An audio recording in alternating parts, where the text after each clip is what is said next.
అణచివేతని దాని మీద చంపండి.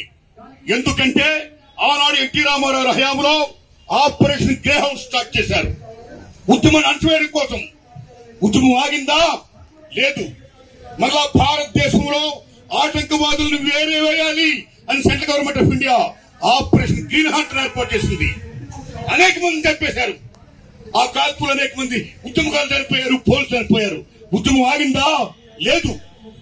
మళ్ళా ఏ ఉద్యమాన్ని అణచివేయడం కోసం, ఏ ఆదివాసీల కోసం ఈ ఉద్యమకారులు ఫైట్ చేస్తున్నారో, ఏ పీడిత ప్రజల కోసం ఈ ఉద్యమకారులు ఫైట్ చేస్తున్నారో, అదే ఆదివాసీలు అదే ప్రజల్లో విభజించి పాలన తీసుకురావడం ఒక సల్వాయుడు వచ్చింది. ఆ సల్వాయుడు పేరు అనేక వేల మంది చెప్పేశారు. ఉద్యమం ఆగిందా? లేదు. మళ్ళీ సెంట్రల్ గవర్నమెంట్ ఆఫ్ ఇండియా గారు వాపసు అంది.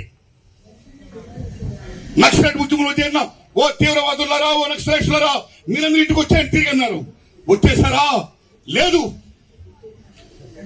ఈవేళ ఏకంగా అమిత్ షా గారు భారతదేశాన్ని నక్సలైట్స్, మావోయిస్టు విముక్తి భారత్ చేస్తామంటాడు ఆయన. How it is possible? విముక్తి చేయలేడు, విముక్తం చేయలేడైనా.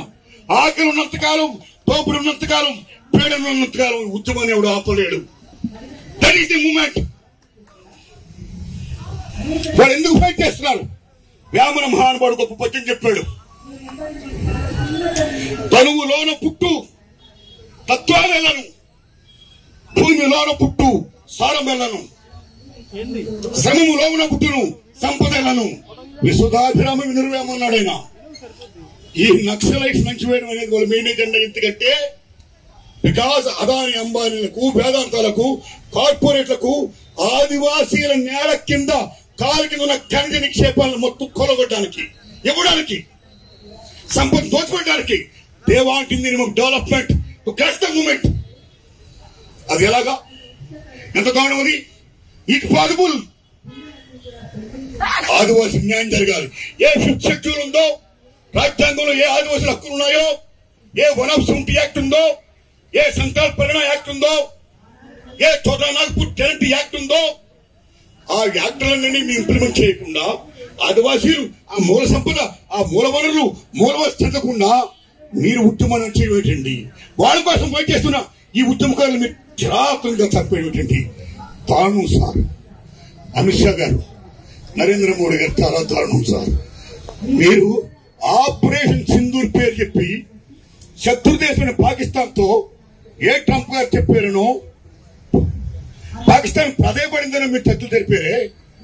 అలాంటిది భారత మాత ముద్దు బిడ్డలు, ఈ ఉద్యమకారులు వాళ్ళు ఏం నేరం చేశారు, ఏం ఘోరం చేశారు, మాకు శాంతి చర్చలు కావాలి అని కోరారు. వాళ్ళు ఎందుకు మీరు ఇంప్లిమెంట్ చేయరు? ఎందుకు మీరు వాళ్ళ హానర్ చేయరు? ఎందుకు వాళ్ళు చర్చలు కోరారు? వాళ్ళ పుట్టడం కోసం కాదు, వాళ్ళ ప్రాణమిత్తో కాదు. ఎందుకంటే ఊరిని, వాడిని, అమ్మని, బాబుని, సమస్తాన్ని వదిలేసి ప్రజల కోసం ప్రాణాలు తెగించి ప్రాణంగా పెట్టి ఇవాళ పోరాడుతున్న వాళ్ళు వాళ్ళ ప్రాణం కోసం వాళ్ళు చర్చలు జరుపుకున్నాడు కదా. ఈ ప్యాటర్న్లో అనేక మంది అమ్మాయికి అరవసి చనిపోతున్నారు. వాళ్ళు చావకూడదు అని వాళ్ళు అడిగారు. సార్ ఏం సార్ ధర్మం ఇది? చర్చలు జరపండి సార్, శాంతులు జరపండి సార్. అయ్యా నరేంద్ర మోడీ గారు, మీరు మాట్లాడితే రామరాజ్యం అంటారు, మరి హిందూ దేశం అంటారు, హిందూ రాజ్యం అంటారు, రామభక్తులు అంటారు. మేము రామభక్తులమే, మేము హిందువులమే సార్. రామరాముడి యుద్ధం జరిగినప్పుడు రావణాసుడు అలిసిపోతే రాముడు ఏమన్నాడు? రావణ, నువ్వు మర్చిపోయావు, ఇప్పుడు నేను నీతో యుద్ధం చేయను, నువ్వు వెళ్ళు, విశ్రాంతి తీసుకో, రేపురా యుద్ధం చేద్దామన్నాడు ఆయన. That is Rama. అందుకు మనం దేవుడిగా పూజిస్తున్నాం. అలాంటి రాముడి పేరు చెప్పే మీరు శాంతిగా జరపండి నక్సలైట్లు అంటే వాళ్ళు మీరు కాల్ చేస్తారండి. ఇక మీదే హిందువులండి, మీదే హిందూ దేశం అండి, మీరేం రామరాజ్యం చెప్పండి. సంబాల కేశవరావు గారు ఆల్ ఇండియా మావోయిస్ట్ పార్టీ నాయకుడైన ఒక దళపతి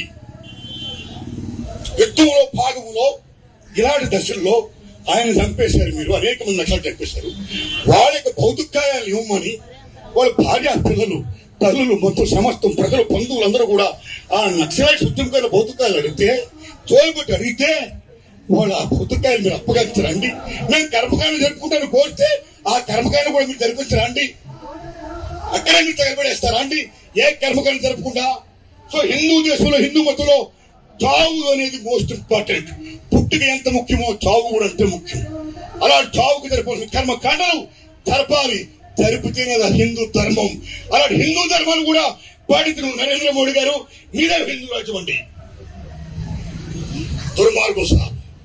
అందుకని మీరు